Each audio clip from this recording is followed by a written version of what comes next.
बर्बरिक की जीवन गाथा। बर्बरिक महाभारत के युद्ध से जुड़े एक वीर और महान योद्धा थे, जिनकी कहानी अद्वितीय और प्रेरणादायक है। उन्हें विशेष रूप से उनकी असीम शक्ति, दानवीरता और निष्ठा के लिए जाना जाता है। बर्बरिक भगवान श्री कृष्ण के भक्त थे और उनका जन्म घटोत्कच और मौरवी के पुत्र के रूप में हुआ था। घटोत्कच स्वयं भीम के पुत्र थे। इस प्रकार बर्बरिक महाबली भीम के पौत्र थे। बर्बरिक को भगवान शिव की विशेष कृपा प्राप्त थी, जिससे उन्हें 3 अचूक बाण प्राप्त हुए थे। इन बाणों के माध्यम से बर्बरिक किसी भी युद्ध को कुछ ही क्षणों में समाप्त करने की शक्ति रखते थे।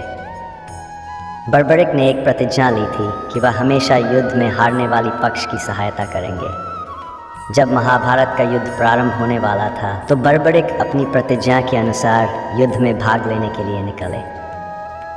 जब भगवान श्री कृष्ण को यह ज्ञात हुआ कि बर्बरिक इस युद्ध में शामिल होने आ रहे हैं, तो उन्होंने एक साधारण ब्राह्मण के रूप में बर्बरिक का मार्ग रोक लिया। श्री कृष्ण ने उनसे पूछा कि वे किस पक्ष से युद्ध में शामिल होंगे। बर्बरिक ने अपनी प्रतिज्ञा के बारे में बताते हुए कहा कि वह उस पक्ष से लड़ेंगे जो हार रहा होगा। श्री कृष्ण समझ गए कि यदि बर्बरिक युद्ध में शामिल होते हैं तो पांडवों की जीत संभव नहीं होगी, क्योंकि उनकी प्रतिज्ञा के अनुसार वे हमेशा कमज़ोर पक्ष की सहायता करेंगे और यह युद्ध अंतहीन हो जाएगा। श्री कृष्ण ने बर्बरिक से उनके महान बलिदान की मांग की। उन्होंने कहा कि युद्ध का साक्षी बनने के लिए उन्हें अपना सिर दान करना होगा। बर्बरिक ने बिना किसी हिचकिचाहट के अपने सिर को दान कर दिया। श्री कृष्ण ने उनके बलिदान को स्वीकार किया और उनके सिर को एक पहाड़ी पर स्थापित कर दिया, जहाँ से बर्बरिक ने पूरे महाभारत के युद्ध का साक्षात दर्शन किया।